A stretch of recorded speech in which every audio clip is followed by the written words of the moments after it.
Good morning, everyone. I'd like to welcome you all on behalf of ISDP to the Middelhavsmuseet. The topic for today's event is the international politics of the Armenian-Azerbaijani conflict. As noted in the accompanying text for today's event, the conflict has remained unresolved for the past 2.5 decades and has in recent times shown signs towards escalation. Despite this, it has largely escaped the radar of international media attention and, more importantly, has been neglected, perhaps even underestimated by Western decision makers. So we are pleased today to host today's event to shed light on the current situation and the potential dangers ahead. We were originally supposed to have 3 speakers for today's event. Unfortunately, one of them, Pavel Bayev, had to pull out at short notice for medical reasons, so we apologize for his absence here today. But we do have 2 distinguished speakers for you. We have Dr. Svante Cornell, Director of ISDP and the Kaki Institute and Silk Road Studies Program. And sitting next to him is Mr. James Sherr, Associate Fellow at Chatham House and former head of its Russia and Eurasia program. I should say that today's event is timed with the recent publication of a book with the same title as today's event, and it was published recently by Palgrave Macmillan, and we have copies available outside. Should you like to purchase a copy, I think they are 200 krona, is that right? So in terms of the proceedings for today, Svante will start off by talking a little bit more about the book. Then Mr. Sherr will talk about the geopolitics of the conflict, and then it will be Svante talking about the current situation as well as Europe's role in conflict resolution processes. And then at the end we will have a question and answer session. So if I could ask you to please leave your questions until that session. So I think we can make a start. Svante, the floor is all yours. Thank you very much, and thank you all for being here. I would like to. So I'd like to begin with a small note on part of ISDP. Many of you in this room knew Johanna Pupianeski, who was a co-founder of our institute and deputy director, who very tragically passed away last year. The chapter she published in this book was her actual last piece of scholarship before she passed, and the book is dedicated to her memory. Now, with that somber note, I wish the topic we are addressing would be more uplifting. Unfortunately, I don't think we can say that this is an uplifting topic. It has perhaps never been, but perhaps, so to speak, the clouds surrounding this issue have not been darker for a long time than they are today, I would argue. And that is, I think, the rationale why we decided some time ago to produce this book. The content of the book was finished in late last year, and only in the period, so to speak, that has passed since then, we've had a number of events that confirm this, so to speak, dire situation. For example, we've seen new deliveries of weaponry to the parties to the conflict. We have seen only in May the Azerbaijan knocking out a military installation, missile defense installation in Nagorno-Karabakh. We've seen exercises being held, military exercises, Turkish, Azerbaijani military exercises, for example. And just a few days ago, there was a report published by the International Crisis Group, somewhat shorter, of course, than the book we published, but nevertheless quite interesting, which has also a grim analysis that, if you will, confirms the main thesis of our book, namely that this conflict can no longer be ignored. Unfortunately, it is being ignored. Now, the subtitle to the book suggests that this was the original frozen conflict in inverted commas, and I would argue it's also the most intractable and most dangerous of the unresolved conflicts in Eurasia, simply because it directly involves two independent states, which, well, technically the others don't. But certainly compared to the destructive potential of this conflict, if you look at the amount of armaments that have been amassed on both sides, it is stunning how this conflict is not present in the minds of Western policymakers, and very significantly, it's the only unresolved conflict in Eurasia at which the European Union does not have a formal role, does not have a seat at the table. Now, there's been much written about this conflict, and I should say that writing about this conflict is for the foolhardy, because you will anger one side, or actually preferably you will anger both sides if you write something, and then you've done something right, I believe. So I hope we have. Now, there is no real need for a new history of the conflict. There's a lot of work that's been done on the history of the conflict, and we did not find that there was any serious need for a detailed rendering of the positions of the parties. These are quite well known and well published. What we did find was missing was a serious account of the international politics surrounding this conflict. And that betrays a certain assumption. That assumption is not only that the international politics of the conflict matter, but that this is no longer a local conflict, to the extent that it ever was. It's not just a conflict involving local parties that can be resolved through the employment of strengthening of civil society or bottom-up approaches to conflict resolution. In fact, I would argue the framework to address this conflict is deeply broken, and that is likely to result in a new war. And what we saw in April of last year is only a taste of that. Now, an underlying argument for the book, therefore, is that this is a conflict that existed at several different levels, and that's one of the factors that makes it very difficult to resolve. At the very basic, it's a conflict about a certain territory, the Nagorno-Karabakh territory, and pits the majority Armenian population of Nagorno-Karabakh against the government of Azerbaijan. The next level of the conflict is the international level, that between the states of Armenia and Azerbaijan. And the third is a geopolitical level, in other words, the both direct and indirect involvement of regional and international powers, mainly, of course, Moscow, but also at various times and in various ways, Tehran, Ankara, and less consciously, Washington and Brussels, either by action or by inaction, play an important role in how this conflict develops. Now, since this issue always comes up in discussion of the conflict, I'll say a word about terminology. Looking at these different levels, then what do you call this conflict? It is very usually referred to as the Nagorno-Karabakh conflict. Several of the authors of the book use this. The title doesn't, because again, I, as the editor, thought a lot about this and concluded that this is not a local matter. This conflict did not necessarily begin in Nagorno-Karabakh, and that's a very small territory. It was never only about Nagorno-Karabakh. Most of the people who were affected, displaced by the conflict, did not live inside the Nagorno-Karabakh Autonomous Oblast, and the territory of the conflict very rapidly expanded outside of that very small territory.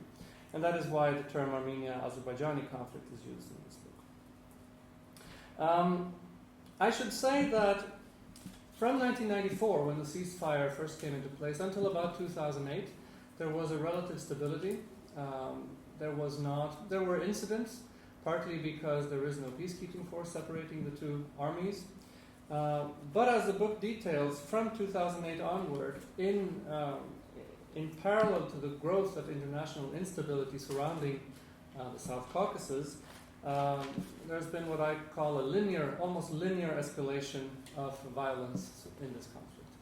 With the exception of perhaps 1 or 2 years in this period, you see a almost linear escalation of the number of people killed and the instances of use of force between the two parties.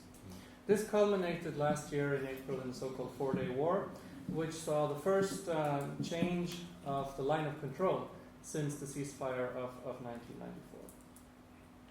Now, perhaps one would have expected and half of me expected that following what happened in April of last year, there would be some sustained international attention to the conflict. Unfortunately, such hopes turned out to be misplaced. And what we see today is that the Western powers, that is the United States and France, and indirectly the European Union, have gone back to a kind of a sense of lethargy or disinterest in what is going on between Armenia and Azerbaijan. And that the only person who is really active is Sergei Lavrov, the Russian foreign minister, which of course is tantamount to having the fox let loose in the henhouse, as we know from all the other unresolved conflicts of Eurasia.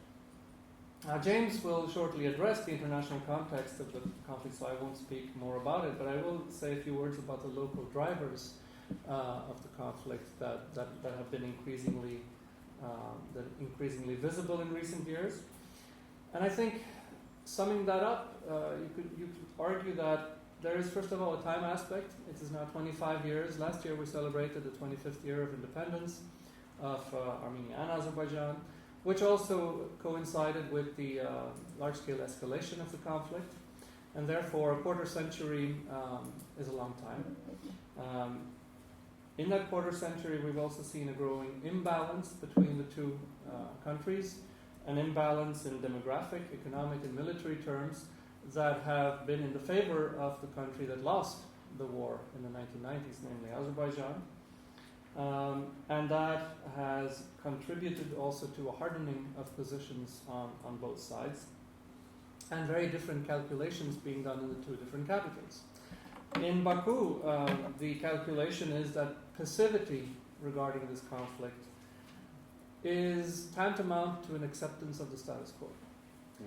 If you do not want to accept the status quo, that means you have to do something. And if you want to do something, that means you have to escalate. Escalate by the threat or the use of force to garner international attention and to ensure that this conflict is simply not forgotten, even though whether or not you actually think you can resolve it by military means, the military escalation is a way to making sure it remains on the international agenda. The stated policy by the Azerbaijani side today is to not to initiate any military actions, but to respond with quote-unquote overwhelming force to any quote-unquote provocation. On the Armenian side, there is a different conclusion, which is that the changes in the balance and the changes in the international environment make a policy of deterrence and even preemption necessary. And you see this being reflected in the changes of Armenian military doctrine that have been taking place in the past 2 years. I think the calculus is that Azerbaijan is dependent on oil and on stability, and therefore a way of preempting military action by the Azerbaijani side is by making it clear to Azerbaijan that the cost of a military solution is prohibitive, and you now see talk on the Armenian side of advancing even further on Azerbaijani territory if there is a renewal of military hostilities. So if you look at these two narratives and these two understandings of the situation, I think there is profound reason to be very concerned about where this could lead. Now, I promise not to go into the international aspects. I'll just make one comment, namely that the Caucasus and the Middle East are becoming increasingly linked. It may not be clearly visible, but I think under the surface this is very much happening. That you have the same three powers surrounding the Caucasus that are also the main powers affecting the future of the Syrian conflict, namely Russia, Turkey, and Iran. Russia fires cruise missiles practically right over the territory of the conflict zone from the Caspian Sea to hit targets in Syria. And this adds to the instability of the situation and the unpredictability, and also to the risk that what happens in the Caucasus, what happens between Armenia and Azerbaijan, becomes affected by the interests of these three powers that may have nothing to do actually with the Caucasus per se. And in this context, the big question, of course, is what is the United States and the EU doing? The problem, again, is that the EU, as I stated in this in a chapter on the EU policy in the book, has a very interesting approach to this conflict, which is that we would be glad to help a reconstruction process once there is a negotiated solution to the conflict, but we will absolutely do nothing to help advance the prospect of these parties achieving a negotiated solution.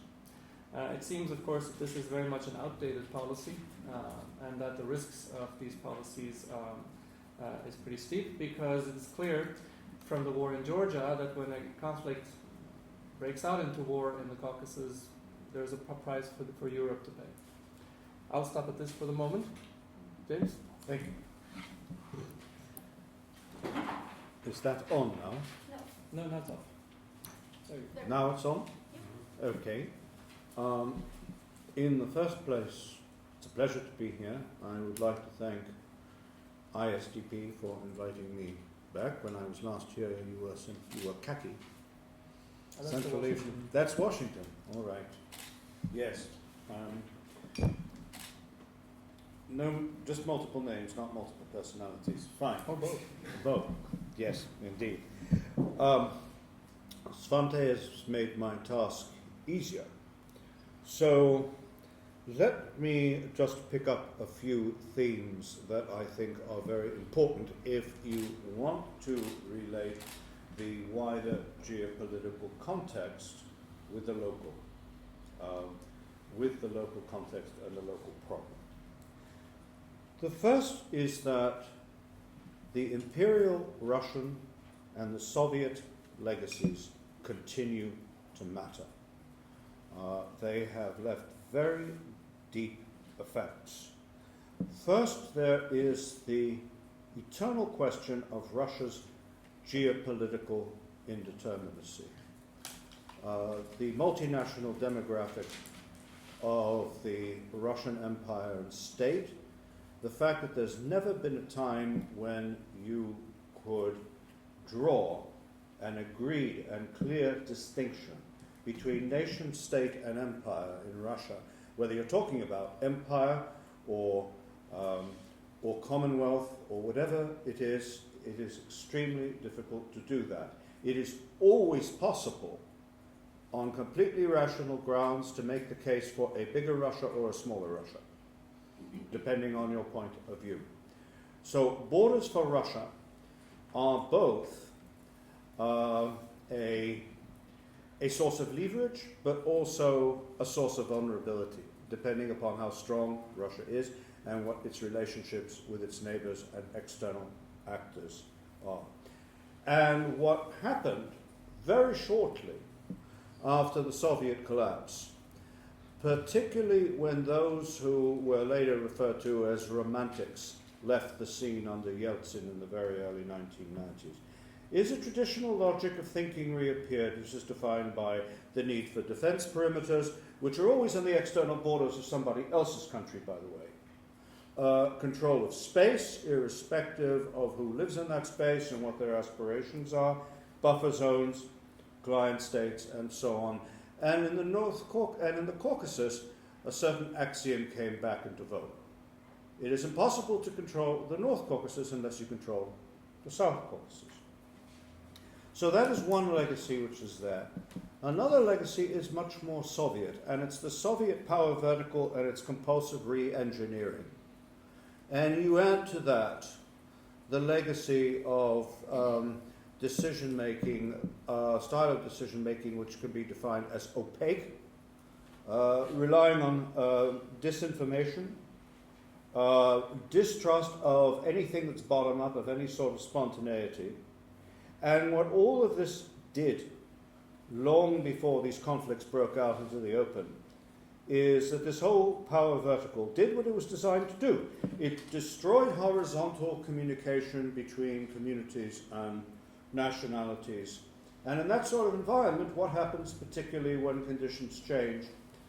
The information that has the greatest authority, of course, is rumor and conspiracy. So it's almost axiomatic that when this conflict started, 25% of the inhabitants of Nagorno-Karabakh were Azerbaijanis. Instead of being perceived by the Armenians as a vulnerable minority with certain interests, they were seen immediately as a leader of Russian influence, and this is the way the whole issue was structured. The second key issue, apart from this legacy, is geography, of course. Anatoly Chubais, who was a leading figure under Yeltsin, and you, I think, will recall he is the ideological exponent of Liberalnaya Imperia, the Russian liberal empire.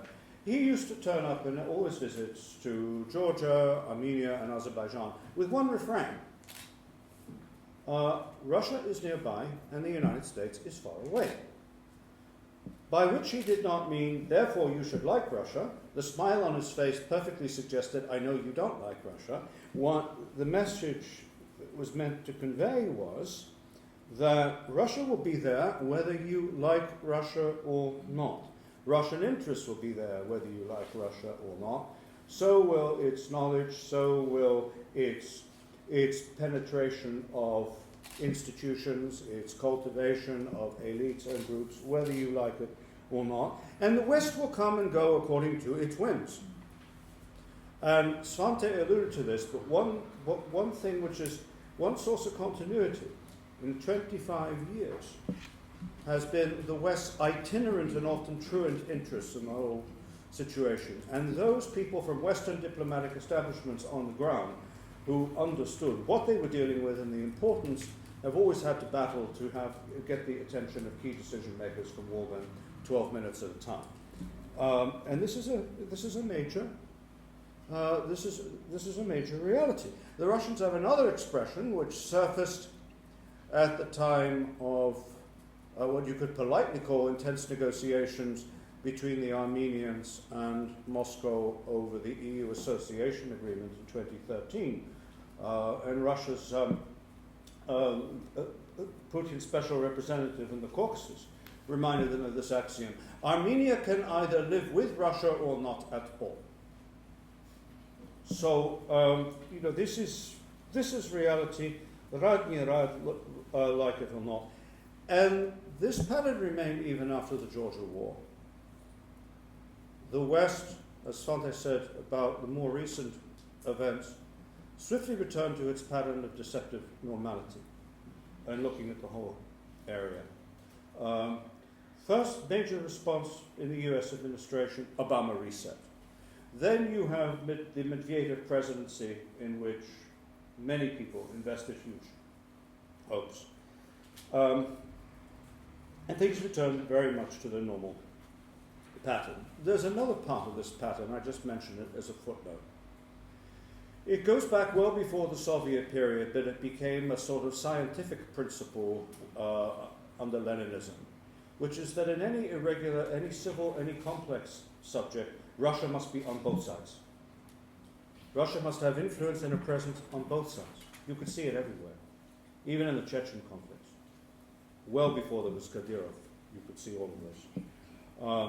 And this is the way conflict is played out in this part of the world. It is untidy and vicious. It's not just state to state. It is bottom up. It's unofficial structures, paramilitary structures like Cossacks, business structures now in the modern environment. All this comes together, and in order to be able to understand what is going on in such a conflict, anticipate things, shape the environment, you have to be present wherever you can be present, on whatever basis you're allowed to be present. Third issue. Am I speaking too long yet? The big issue everywhere, of course, is Putin. Now, you might have inferred already from what I've said. For me, it's not, I think for a number of us, the fundamental reality and problem here is not Putin, it's Russia. There's no doubt that if you had a different leadership group in charge in Russia with different priorities, we would be able to discuss in a more constructive way a lot of things we cannot deal with now. But the regime is simply something that is value added to the system, which has been there which has really only changed twice in 100 years. And by that system, I mean, first of all, inside Russia and also its surroundings, it is a patrimonial system built on patron-client relationships. It is not a rights and rules-based system. And this influences the way Russia does business with its neighbors, because the transnational element, the social element, the business element is as important as the state-to-state element. And the second thing is that the culture of the security and defense establishments is very strong and fundamentally has not changed. Even Gorbachev, who tried to change it, couldn't change it. What Gorbachev and Yeltsin could succeed in doing for a while was diminish the power of these establishments, but he did not change them in their outlook on things. Putin has now reinforced them and brought state and military and defense and security objectives together. There's more integration in these spheres than there ever has been in a very, very long time. So, this is value added on the basis of old ingredients. And one of the intriguing and somewhat mysterious things about the way the Russian system works now, and this integration I described, it's its ability to react extremely swiftly to events.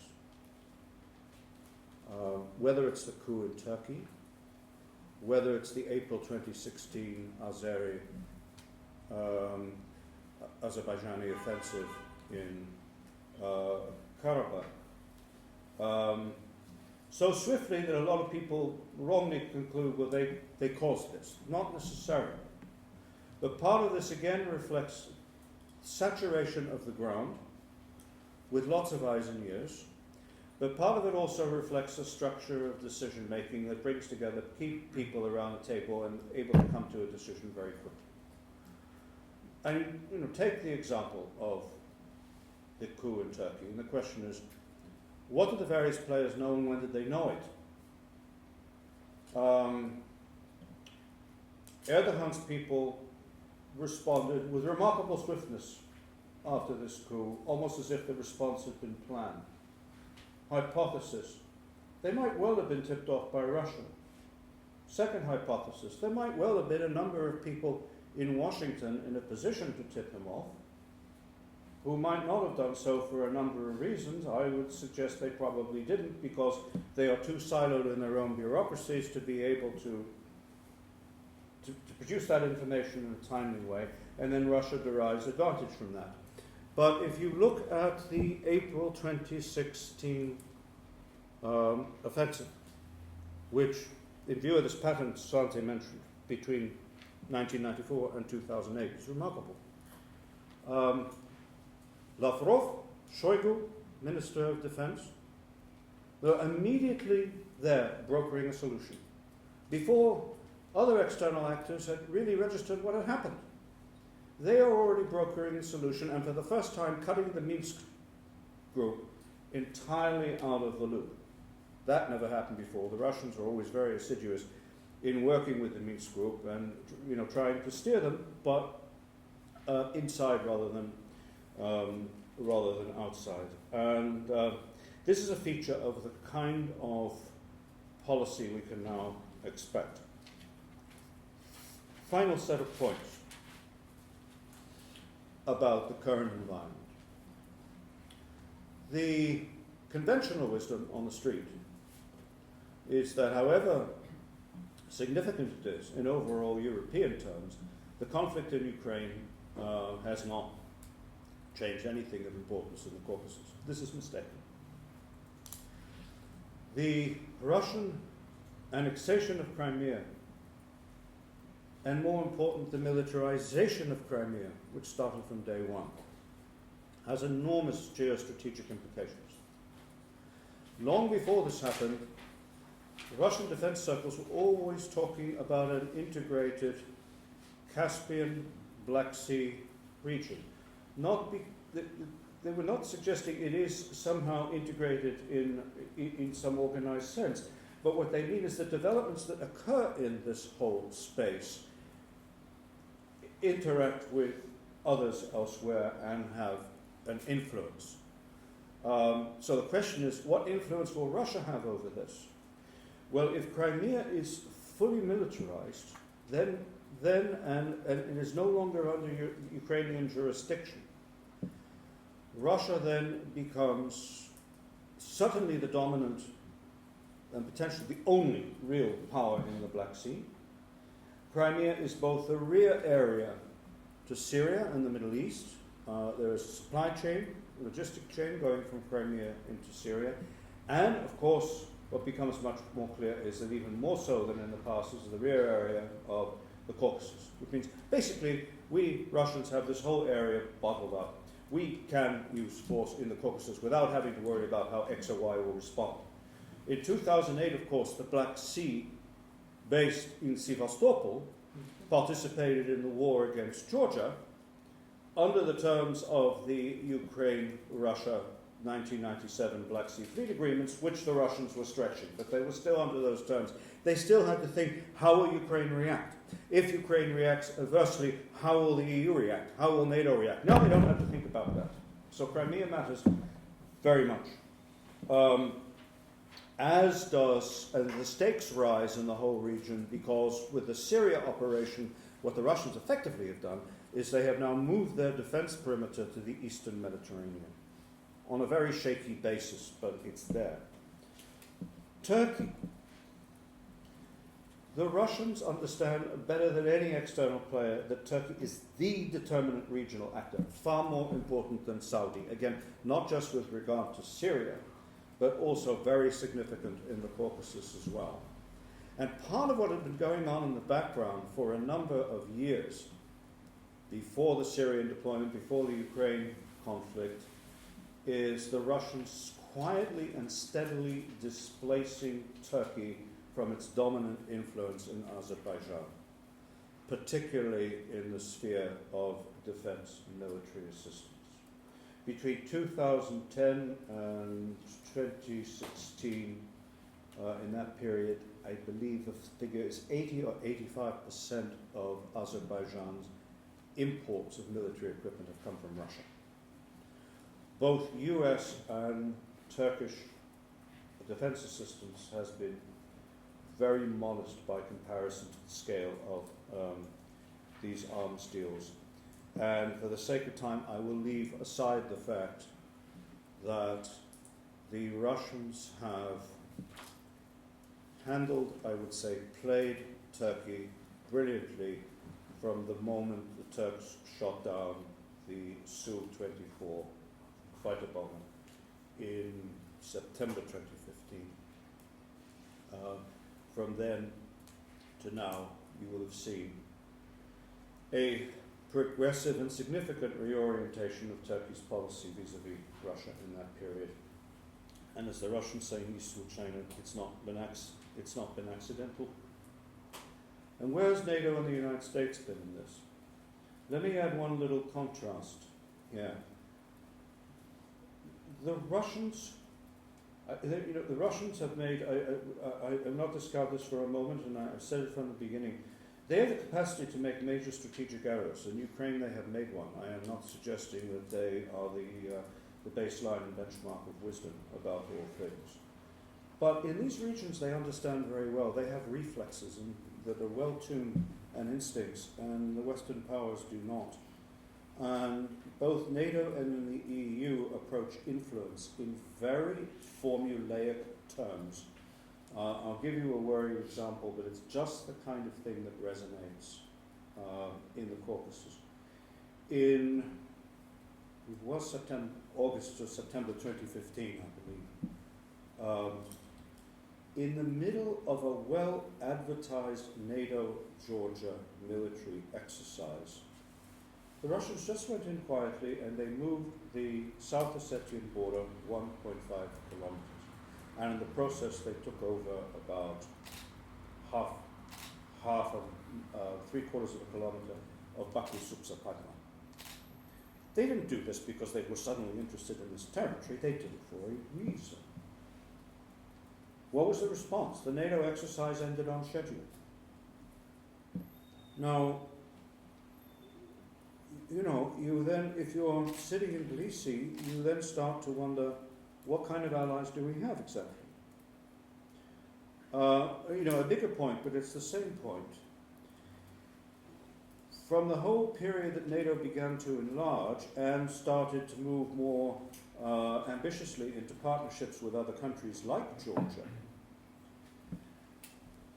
the whole enterprise was accompanied by a NATO-directed scheme of defense reform and cooperation. There was a single template applied almost everywhere, and nowhere did it have anything to do with meeting the primary defense and security priorities of the states concerned. So, for example, in the Baltic states, who started developing programs of comprehensive defense in the early 90s, this went out the window and they had to devote most of their budget to financing small units for NATO's expeditionary operations in Afghanistan and elsewhere. And in Georgia, same thing happened. And so the day that the Russians attacked Georgia in August 2008, out of Georgia's 3 brigades, the best was deployed in Iraq. The other 3 were trained to do all sorts of things, but the one thing they were not trained to do was conduct territorial defense. Thanks to NATO and the whole NATO accession program, all of the states on Russia's periphery lost the ability to plan and fight wars of territorial defense, because we were thinking in very formulaic ways about the world we lived in. And of course we didn't want to provoke the Russians, and we wanted to show them this is not being done against you. The Russians knew it's being done against us anyway. But these discrepancies really matter. My last point is, when you are in a very dangerous part of the world, and you have the misfortune of being responsible for a country as president, as heads of defense establishments and so on, you ask 2 key questions. Who can hurt me and who is going to protect me? And the Russians have demonstrated to everyone, we know how to hurt you. Even if we achieve nothing positive for ourselves, in rational terms, we know how to hurt you. And I think the West has often has demonstrated as well, we will not protect you, and we don't know how to do it either. So sorry for speaking for a while, but let me leave it at that. And sorry for sounding so terribly wishy-washy in my views. I think Svante, you will continue? No, you go ahead. I summed it all up. Right, okay. Yeah, so you can go ahead. Okay, so I think we can move to the question and answer session now. If you'd like to ask a question, could you please indicate to me first, and please state your affiliation beforehand. And while we also welcome your comments, we would ask you to focus on questions for our 2 speakers here today. So I think that we can make a start. Is there anyone who would like to ask the first question? Yes, please, sir. Thank you very much. Jacob Hillscope, Swedish Defence Research Agency. I think, James, Sherr, you mentioned that Russia wants to be on both sides of this conflict, and as far as I know, the sides are extremely, they don't agree on anything except for that Russia is playing its own game and is trying to manipulate the conflict inside. But if you see in the Russian political elite, can you see different pro-Armenian and pro-Azerbaijani camps within the elite, and how they sort of form the Russian policy towards this conflict? On this point, my perception is not as acute as it might be, but I will tell you what I perceive. I mean, first of all, I think what both the Armenians and Azeris understand. The Armenians have always understood, basically, whatever our own private preferences, we cannot live without good and close relations with Russia. The Azeris have learned, I think, also that although Russia is playing its own game, we cannot and must not trust them, we also are obliged to deal with them, and we have to take their interests into account. And if anyone is suggesting that we should pursue a policy that meets with Russian disapproval, we want those people to actually put their money on the table and show us what they're investing in that proposition, because we are not going to be left in the lurch again. For the Azeris, of course, oil wealth has given them far greater room for maneuver than other players, but it's finite, and even when it comes to energy policy, there was always a reinsurance policy vis-a-vis the Russians to any is counterbalanced to the main emphasis of their energy policy, which of course is the European market. But on the Russia question, I don't perceive that for what it is worth, I don't perceive there are factions of this kind in decision-making circles, either in the Kremlin or in the MFA. What one inevitably perceives is that there are people with different levels of expertise and optics. And if you have a system which is working well and you are discussing the implications of doing X and Y, then you have people in the room say, well, be careful because the Armenians will react in the following fashion. What I think the Russians have found is that if you define yourself and your interests very, very strongly, particularly in a field where other players have immense vulnerabilities and weaknesses, they will accommodate. They don't have to like you, and they don't have to trust you. I was at the Valdai Club during the week when the negotiations, again this is a polite word, took place between Putin and Sargsyan over the EU association agreement. And basically, it was this kind of negotiation. If you've seen the film The Godfather, within 30 seconds, either your signature, your graves will be on this piece of paper. It was that sort of negotiation because he was threatening a complete reversal of the defense relationship. And I mentioned this that I was at Valdai because two of my Armenian friends then appeared, and they had just been in touch with the president's people, and they were very shaken and said, you have no idea how brutal this was, and how awful. And you could see they hated what was going on, and they had no love for the Russians at all, but they knew what they had to do. So the question is, where is the counterbalance? And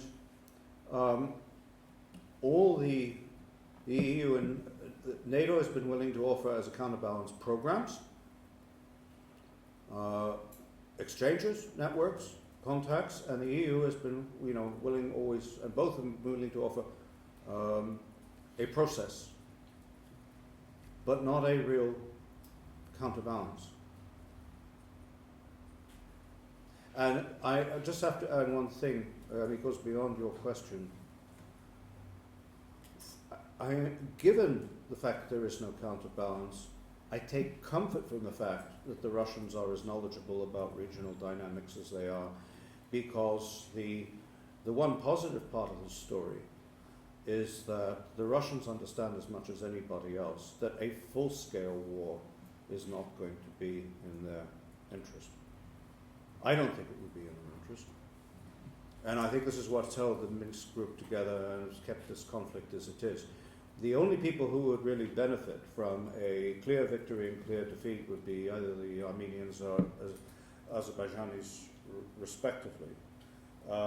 Everyone else, the Western players, Georgia, the other regional players would like there to be a reconciliation for all sorts of reasons.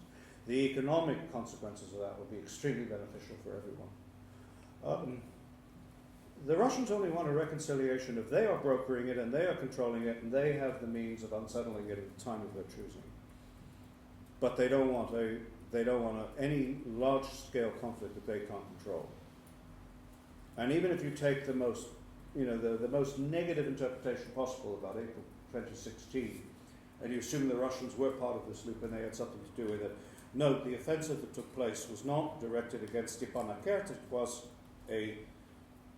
a flank attack. So it was not a full-scale war. It was just immense and very disturbing compared to anything that had happened at that point. Svante, please correct anything I've said. No, I won't correct anything because that would be beyond my capability. But I would add something impersonating Pavel Bayev, who is not here, who wrote the Russia chapter in the book. I think his answer, this is my interpretation from editing the chapter, but he wouldn't say, and I would concur, that there are not necessarily factions. I think that both Yerevan and Baku have learned that you can cultivate people in Russia, and especially over the past 10 years, the Azerbaijani side has learned that money can actually achieve certain results in Russia, making you short-term friends in the Kremlin, for example. More importantly, there is a kind of a paradox and a contradiction in how Russia views Armenia and Azerbaijan, which is that Russia really has two major interests. One of them being the everything that James has spoken about in terms of control over the borderlands, controlling, dominating territory, space outside of your nominal borders. In which case, Armenia is much more on your side than Azerbaijan because they're part of the Eurasian Union, they're part of the Collective Security Treaty Organization, the airspace is under Russian control, there are Russian military bases in Armenia, but there's nothing like that on the Azerbaijani side, especially after Ilham Aliyev kicked the Russians out of the Gabala radar station a few years ago.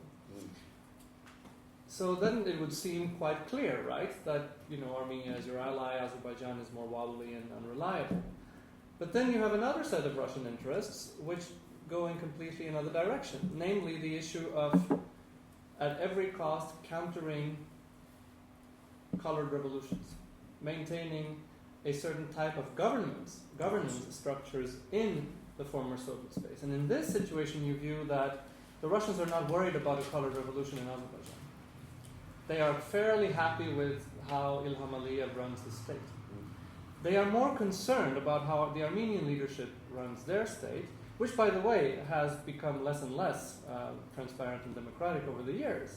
But still, there is a tendency by the Armenian leadership to try to achieve a negotiated consensus approach to politics, coalition governments, and so on and so forth, that the Russians found deeply unsettling. They would like a much more hardcore, hardcore type of ruling system in Armenia, and they have been actively pushing the Armenian leadership to be more repressive in their ways of dealing with their society. And I think you see this playing out after April 2016 because the Russians, there was this Lavrov plan supposedly out there by which the Russians would convince Armenia to hand over a few of the occupied territories to Azerbaijan and therefore be able to achieve what the Russians always wanted to achieve, namely to have the dominant influence over both Armenia and Azerbaijan. But they found that they were not able to achieve this in Armenia because of the massive reaction in Armenian society against the Russian indifference to the territorial losses that Armenia had experienced. So I think there you would have a certain paradox in how Russia looks at these two countries, which in a way means that it puts certain limits on their ability of manipulating the conflict. Gentleman in the front there. Thank you very much. I don't really have a question, but I would like to give a couple of comments to the book. I believe it's a very cleverly crafted piece of analysis, claiming to be objective while in reality heavily leaning towards one of the sides of the conflict in their views. So, for the sake of fairness, I would actually suggest to add to the title of the book, The International Politics of Armenian-Azerbaijani Conflict, the Azerbaijani Perspective, or even better, why Azerbaijani positions are sustainable. And it's not surprising that Azeri Foreign Ministry and one of the Azerbaijani lobbying arms, the so-called European Friends of Azerbaijan, are the financial sponsors of this institution, the ISDP.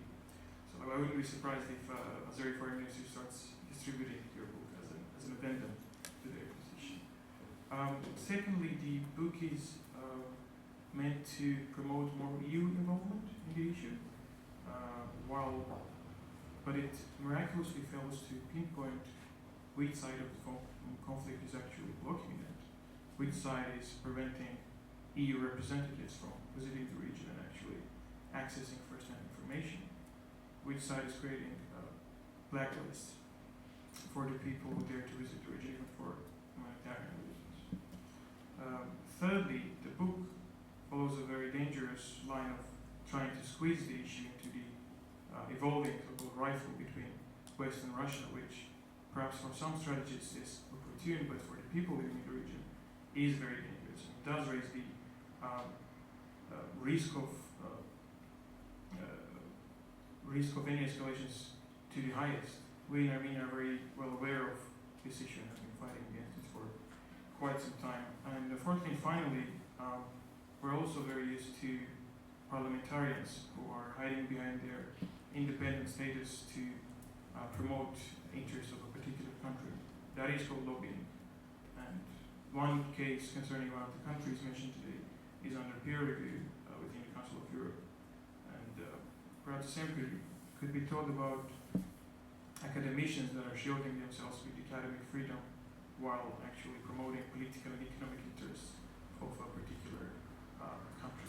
But hopefully there is no case of caveat diplomacy in this case. So do you have a question to ask? No, I don't have questions, just these comments. Svante, would you like to respond? Well, I mean, after we had a presentation of this book in Washington 2 weeks ago, my colleagues and I had a very pleasant lunch with the ambassador of Armenia and the DCM, and frankly, I didn't hear anything of that sort from them when we talked about this issue. So I'm a little bit surprised at that. Now, on the issue of promoting one side or another, if you look at the people who participated in this book, Mr. Sherr here, I don't think has ever been accused of being a particular promoter of Azerbaijani views. Nina Kasperson has never been accused of being a promoter of Azerbaijani views. Pavel Bayev has never been accused of being a promoter of Azerbaijani views. If you like to contact these people, one is sitting right here, and ask them if there was any form of editorial control or any editorial requests for changes into the contributions they made to this book, please feel free to do so. May I just add one thing? Several times, I must be a little careful, because I'm speaking about Chatham House. Chatham House and the program I used to run in particular, though we're not alone, has often received offers of very generous financial assistance from certain countries, and these offers can be very aggressive. And I will not name a country, but the nature of the problem I'm referring to is one that is similar to that which you described. And we have never even considered any of these propositions worth discussing. We've absolutely refused to touch anything of this nature or be funded by any kind of lobbying organization, which is why yours truly, when invited abroad and invited to speak, is obliged to say, if you cannot cover my expenses, I cannot be there, because there are consequences to adopting such a position. So at least as far as Chatham House is concerned, you should be in no doubt whatsoever. This is the third occasion in which I have contributed a chapter to a book published by this institute and edited by Svante Cornell. In none of them has there ever been a suggestion about how I should write something, or whose interests I should take into account. And I would have been shocked had there ever been, because after all, Svante and I have known one another now, 15 years? First met at the Parliamentary Assembly of the Council of Europe. There has never been anything of this nature. At most, a stylistic query about what I meant to say in this particular paragraph. So that has been my experience. I am absolutely confident it's also been Pavel Bayev's experience. He is also absolutely impeccable, as the Russians would say, совершенно чистый. So, I can only speak about what I know, but I don't. your comments, I'm sympathetic to your comments in general as generic comments, but in this particular context they do not resonate with me at all. Okay, let's please move on. Gentleman sitting there in the middle, please. If you could please state your affiliation and your question. Thank you. Thank you. Magnus Lundström, and I'm a student at the Department of Peace and Conflict Research at Uppsala University. And I have a question regarding the inactivity or inaction by the West, and especially Washington. Do you think that the West and Washington considered Caucasus a lost cause, that it's not worth engaging themselves since it's basically Russia's sphere of interest and it's not Europe?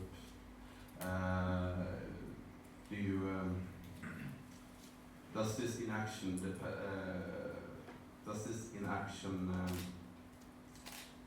depend on this notion that this is the former Soviet republics, we can't do anything?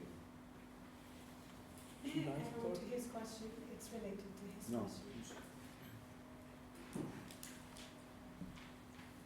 Thank you. My name is Vincent Packer. I'm a former policy advisor of the U.S. Commission on Security and Cooperation in Europe. With my colleagues, we also wrote a report on Georgia from the war in 2008, and I've been to, within eye view of Nagorno-Karabakh. I wanted to solicit your opinion as to whether you think the existing structures for addressing the protracted conflicts in this regard, the Minsk Group, whether they have been an hindrance for lack of genuine interest or lack of imagination or incompetence in finding some solution or having a real impact on the outcome of these conflicts. Well, that's a big question. So I think there are a number of ways of looking at this, depending on who you talk about. I think there is, on the one sense, first of all, that's why the word frozen is in inverted commas in the subtitle, because as I've said on numerous occasions, and pardon me if you've already heard this, the notion of a frozen conflict is like a piece of meat in your freezer. If you don't eat it today, nothing bad is going to happen to it. You can keep it there. There's no cost of inaction. And in fact, you will find people arguing quite directly that, thawing a conflict might be more risky because the process of resolution might actually trigger a new conflict. And if it is keep it frozen, and that way you kind of do no harm, which I think is very mistaken, because I think if you just leave it as it is, there's going to be a war, a very serious war. Whether or not the Russians like one, I think that's likely to happen. Whether there is a notion that this is Russia's backyard and we should be out of it, possibly. I think increasingly, certainly 2008 in Georgia had that effect, that it showed, and certainly with Crimea, that the lesson, if you will, for a lot of people was the Russians have both a willingness and a capability to do much more harm than we expected, and our willingness and ability to respond to it is much less than many people expected. And I think that certainly has played a role.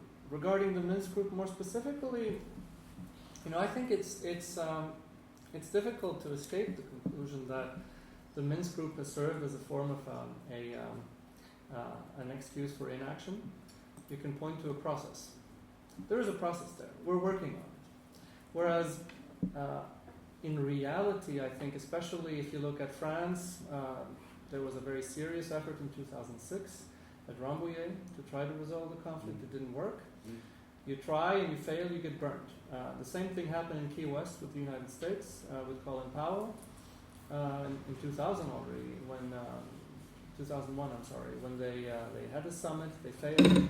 And after that, for anybody in the bureaucracy of either the French Quai d'Orsay or the State Department to come up to your secretary and say, Mr. Secretary or Madam Secretary, we should really make a push for this. You're going to have an uphill struggle making the case why you should invest such serious resources into a lost cause, if you will. And I think I may mention this somewhere in one of my contributions to the book, that 11 years ago there was a conference in The Hague when the Dutch government was getting ready for their presidency of the European Union. I gave a similar talk because a lot of things have not changed in the past 11 years. And the French co-chairman of the Minsk group came up to me and of course assumed that I understood French, what I happened to do, and spoke directly to me and said, "On ne peut pas forcer un âne à boire." You cannot force a donkey to drink. Translation, these people don't want a solution, we can't force them to resolve the conflict. So this mentality, I think, is fairly strongly ingrained in a lot of the people who have, there's a certain fatigue and a certain aversion to risk-taking in terms of trying to, invest the energy and the resources to really be able to achieve progress. And I think this is very much reflected in the EU position. If you guys find a solution, wonderful. We'll be there, we'll support it, we'll write a check for reconstruction, we might even send a police program of the type we did in Kosovo or whatever. But nothing, very clearly stated, we will do nothing to help arrive at that solution. Your comment about the French diplomat's comment reminds me of what used to be said during the Bosnia-Herzegovina conflicts in the mid-90s by so many people. These people just love killing one another. That's what they just want to kill one another. That's it. But people get tired. I think the issue is, you see, when the West has become, when Western entities, either the EU or the United States, have become engaged very closely for a while, it's usually because they've had certain expectations. And when those expectations are disappointed, then the political base for that level of support evaporates, the interest goes away. And that phenomenon was very much present, I think, during the Clinton administration in the United States. And I remember, I won't quote the person by name, a senior American diplomat saying to a senior Georgian diplomat, "You have to understand, we don't have to be here." Well, that's my point. Russia does have to be there. Russia's not going away. This is a reality. And even if you're sitting in Yerevan, if you're sitting in Baku, even if you're sitting in Tbilisi, you can trust what you hear today, but you can't trust the fact that the same sentiment is going to be there in 6 months or 18 months' time. That's the imbalance that exists. Georgia, I think, is the exception that in some respects reaffirms the rule, because Georgia does play a very strong role in one of the few genuinely strategic undertakings that have arisen in that part of the world in the past 25 years, which comes under various names, but it's basically a Southern Energy Corridor.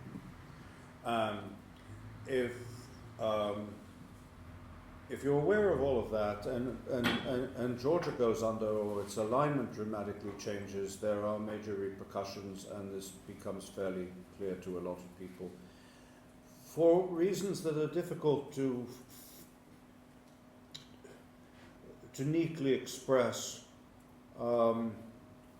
Georgian diplomatic, defense, parliamentary, NGO establishments have a much higher and far more favorable and often more professional profile than many of their counterparts in Azerbaijan and Armenia. And I would say, to a large extent, even than Ukraine, which is a country I'm intimately involved in, there is a level of objectivity, maturity, and knowledge you could expect from the whole core of experts in Georgia that is more difficult to find elsewhere. And so the Georgians have been very good at creating influence, at creating their networks, creating a support base, and not antagonizing them. The Azeris have been very good at antagonizing their support base, I have to say, in particular, because they're very tough, and they're not very they're not tolerant of deviation or criticism. That has been my personal experience. Thank you. Okay. Maybe if I can ask you a question briefly, I'll come to you next. I was standing last summer on the Armenian-Iranian border, watching truck after truck cross the border, taking the winding mountainous road towards Yerevan. I was wondering if you could just briefly comment on Iran's role and interest in the conflict.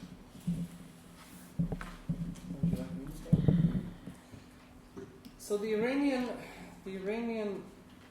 policy towards this conflict, we could talk about it at length, but I think it really reflects two things. One, the very pragmatic foreign policy of the Islamic Republic, and the domestic origins of the Iranian policy, namely a fear of a strong, wealthy, secular Azerbaijani republic and the impact that would have on the ethnic Azerbaijani population of Iran. I think that's strongly the guiding light of this policy. And secondly, there's been the growth over the past 20 years of the Russia-Iran axis, which we see operating in the Middle East with full visibility today, which has meant that for the Iranian leadership, if you hear the speeches of some of the leading Iranian officials, some of whom, by the way, including the supreme leader, are of ethnic Azerbaijani descent, they say we would be very happy for a reunification of Azerbaijan under its historical Iranian sovereignty. But barring that, I think they're fairly happy with the Russian domination of the South Caucasus, because that prevents either a Turkish or a Western encroachment into that territory. And I think those are the kind of guidelines, if you will, keeping the West and Turkey out, keeping Azerbaijan down, and allowing Russia to maintain dominance. I would say that's the two-sentence summary. One other thing that the Russians and Iranians have in common is that they each deeply distrust one another. Sure. And they don't like one another, by and large.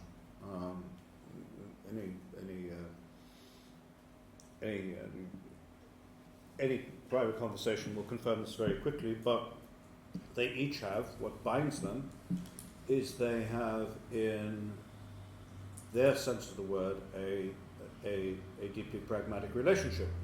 In the West, when you use the term pragmatism, people think this is a kind of charitable acceptance of other people and a form of moderation and tolerance. In the post-Soviet world, the best synonym for pragmatism is cynicism and being unprincipled, very utilitarian. So they both approach things in this way. I would just add to what Svante said. I fully underscore that another major interest of the Iranians, obviously, is to ensure that if there is a conflict with Israel or the United States, that they get no help from the Azeris. And so, to the extent they can, they have an interest in showing Azerbaijan in particular that Iran is a stakeholder and cannot be ignored. And the Armenians naturally are interested in maintaining friendly relations with Iran, because the Armenians would like to have friendly relations with everyone and be less reliant on Russia if they could do this in a way which does not upset Russia. On 4 occasions I've been invited to Armenia, it's been by the Ministry of Foreign Affairs and the Ministry of Defense, and they're very happy talking to people like me, about what's possible with NATO, what is possible with the EU. They do not want to be nearly as dependent on Russia as they are, possibly not dependent at all. They would like to be genuinely equidistant, and they would have very much liked to have been have a deep and comprehensive free trade area with the European Union, but the reality is as it is. Please, sir.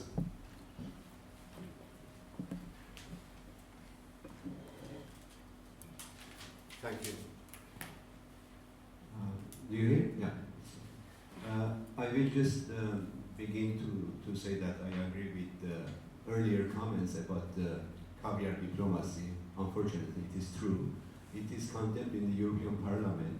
The last case was a member of parliament from Italy. So Azerbaijan is trying to buy friends in quotation, because a friend cannot be a friend if you buy it until you stop to pay it. It's not a friend. However, it is true. It has been many years. And about the book, okay, it is few hundred pages, many thousand words. The meaning is not that everything is wrong in this book, but I can tell that in the chapters Mr. Svante has written, there is many wrong things, assumptions, which is presented as facts, which is not. It's completely wrong. And the main thing you have missed, Mr. Svante, is that you have missed to tell that that Nagorno-Karabakh and the areas around it, it is historical Armenian land. And even in the end of the Soviet era, there was 85–90% Armenians living there. So it is the people's right to decide. You haven't mentioned those things very strongly. And it is not occupied territories, it is liberated territories. It's 100% opposite of that you have mentioned many times, occupied. And Azerbaijan's borders, it is dictated by the Stalin, a tyrant. During the beginning of the Soviet Union, the Lenin and the Council of the Communist Party, they decided that the people have the right to decide. And it was decided that after 3 years it will be a referendum. But Stalin, just Stalin, he decided after 2–3 years, he decided no, because he hated Armenians. Because Armenians opposed Soviet Union in the beginning. They didn't want, but Azerbaijan accepted them. So that is the reason. You haven't mentioned those things. It is historical Armenian land, and I suggest to please study history. It is not the Armenians' history I mentioned, that the history which was written by Armenians. Please study Greeks' history, Roman history, Persian history, Arab history. There is no Azeri nation there. There was no Azeri nation there. The name of Azeri begins after the Soviet war. After the First World War, the beginning of the Soviet, or just in the end of the Tsar Empire. So when it comes to the people's right, I said once in 2008 to a very high position employee in the Swedish Foreign Ministry, why Sweden accepted Kosovo as independent just after 2–3 weeks. And the answer was because it is the people's right. There is 75% Albanians and 25% Serbs. And I asked, okay, only in just 3 weeks you accepted Kosovo and many countries in the West world. Why Karabakh, which has been Armenian land, has more percentage, more Armenians, 85–90%. They fought with their blood, they liberated the area or the country, and you still after 15 years, there was 15 years then, haven't accepted. He couldn't answer me. So that is the real reason. It is the oil, revenue, economy, profit, which Azerbaijan right now buys friends in the world. But okay, so again, could I ask you to get to your question, please? Yeah, the question is why you haven't mentioned that this is historical Armenian land, and the very big majority, 85–90% in the end of the Soviet era even, was Armenians there, and the Parliament of Nagorno-Karabakh unanimously decided to don't want to be in Azerbaijan, which was a corrupt and dictatorship. So you haven't mentioned those things, and if you mention this, then you will give the right to the Armenians there. But you haven't mentioned, and my question is why? Okay. You don't know, or thank you. So we now have 2 examples of questions that came, by the way, anonymously. The moderator asked people to identify themselves, neither of you Yes. did. Yes. And another point is the first speaker didn't make any substantial points. There was just accusations of or talking about caviar diplomacy as you did. You at least added some substantial points of criticism, which I appreciate. But the point with this whole caviar issue seems to me that a very disturbing tendency that's been increasing in recent times, perhaps because of the internet era, I'm not sure. But it is, if you don't like something you hear, don't argue on the merits, don't argue on the substance, try to delegitimize the person and make them guilty by association, and therefore you don't have to engage in the substance. And I think this is deeply disturbing. Now, on the issues of history, the whole point of this book is not to relitigate history. It's not about the history of the conflict. As I mentioned initially, there are a lot of works on the history of the conflict. In other works that I have published, that others have published, you will find a lot of discussion, and you will find that your perspective may be that these are historical Armenian lands. You will find that on the other side there are people who will argue that these are historic Azerbaijani lands. I don't take a position on that. That's not the issue that we're focused on here. But I think to present it as that there is some kind of consensus among historians on who these lands belongs to is a losing battle for anybody. Now, on that note, also the only thing I would say, when you talk about Nagorno-Karabakh itself, it is correct that there was a large Armenian majority in that territory. However, you talk about liberated territories. There were 700,000 people living in those territories that are currently what you call liberated. Did these people exist? Or who are they? Where did they come from? Did they feel that those territories were liberated when they were evicted from their homes? By the way, there were 5 times more people living in those occupied territories than that were living within the Nagorno-Karabakh autonomous region. But from your remarks, it seems that these people either don't exist or don't matter. May I just make one comment? Not everything regarding this subject is a matter of perception.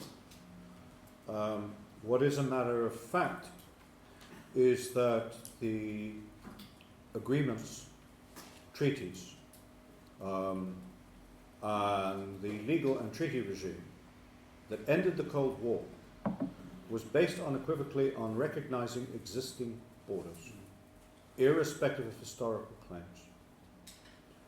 And it's a principle, of course, that was, with good reason, endorsed by Mikhail Gorbachev, because he understood, and this was his initial response when the whole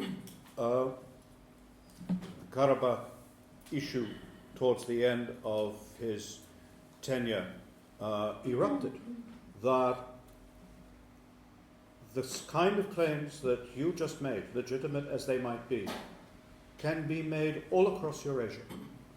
And that if you can see them in one place, you have opened the floodgates to endless conflicts that will be unregulated.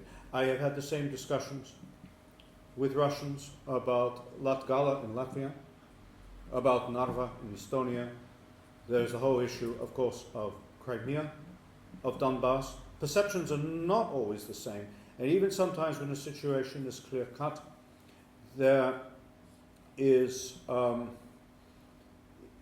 almost clear-cut the perils of actually reopening something like this outweigh the benefits. The one area, my second point about this, though, is that I think the West compromised its own position with regard to upholding this Helsinki-based system and this regime with our intervention in the Kosovo conflict, but particularly the recognition of Kosovo's independence.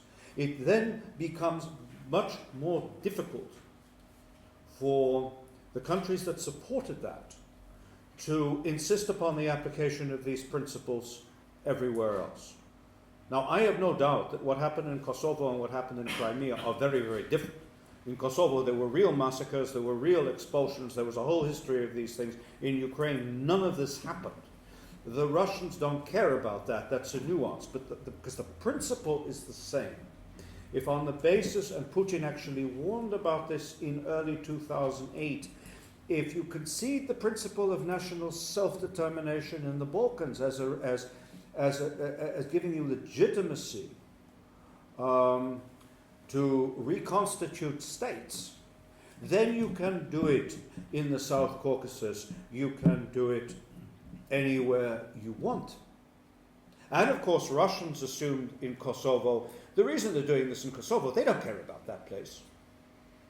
They are practicing, they are rehearsing what they would like to do, what they are planning to do here, exactly in the South Caucasus, where we face all the same problems. I was at a lunch with Dmitry Medvedev in September 2008, so it was 1 month later. And he said very blatantly, this was not Mikhail Saakashvili doing this. He was doing this at the behest of foreign powers. All the Russians there at that time said, this was not a war against Georgia, it was a war against the United States because it was time to stop you because you have been pursuing all of this, was the point you made earlier about regime change. There really is a very strong perception in Russia that there is an ultimate aim of Western policy, which is to overturn the system of governance in Russia. I know that there is no such aim, but it is much harder to prove after Kosovo than it was before. But you know, the basis of the post-Cold War international order is what it is. Let me, just one note. Sorry, so you have us at a disadvantage. Would you mind just telling me who you are? You know who I am. My name is Arshak Gavakyan. I'm Swedish Armenian and active in Armenian and Swedish associations from many years back and studied history. So Thank you. what I said about the history, because it's not the... Sorry. You said Svante did not make these points. You've made them several times now, if I may say so. Yeah. Thank you. Thank you, sir. Made them very clearly. Just We're, one- we're running out of time, so Yeah, Santa, just please. one point to your question of why there is a difference in the way Kosovo is treated and the way Karabakh is treated. I think the answer to why it is seen differently became obvious in the Lisbon OSCE summit in 1996, when it became clear that Armenia in the early days of the war had much of the international public opinion on its side. Had the Armenian armies stopped at the borders of Nagorno-Karabakh, we would have a completely different discussion today. Because those armies continued and took over territories much larger than Nagorno-Karabakh, which were, and by the way, this whole idea of these territories being liberated is something that is 3 or 4 years old. Even in Armenia, previously, nobody was making this argument that these were liberated territories. This is a new argument.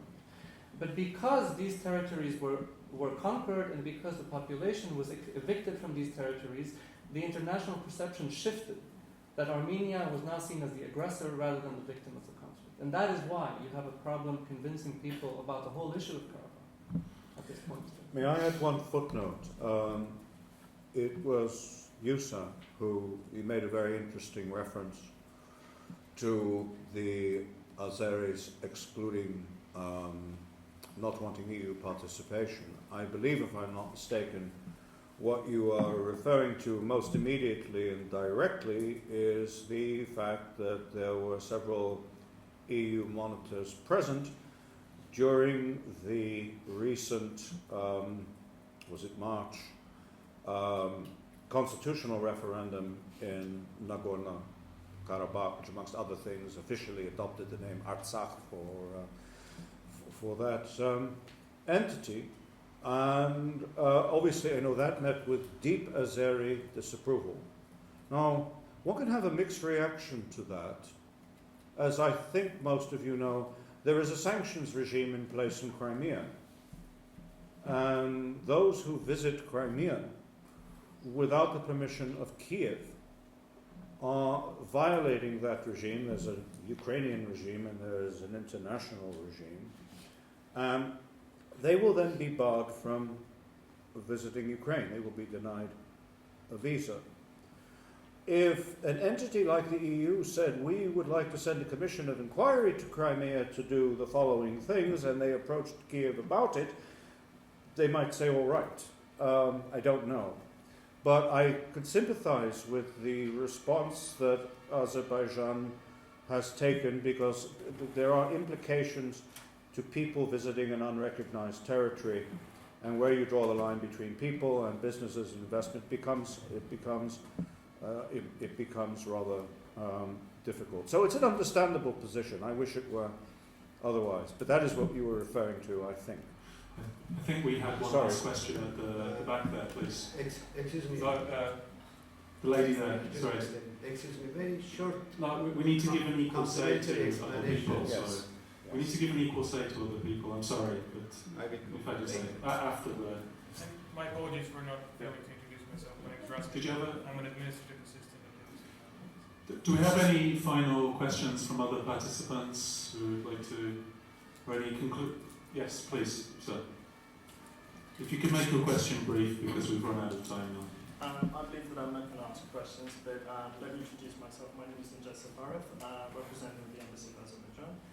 I'm not planning to lecture everyone about the history. I'm trying to comment actually counter-comment to the comments that's been given by the gentleman. Could you be brief, please?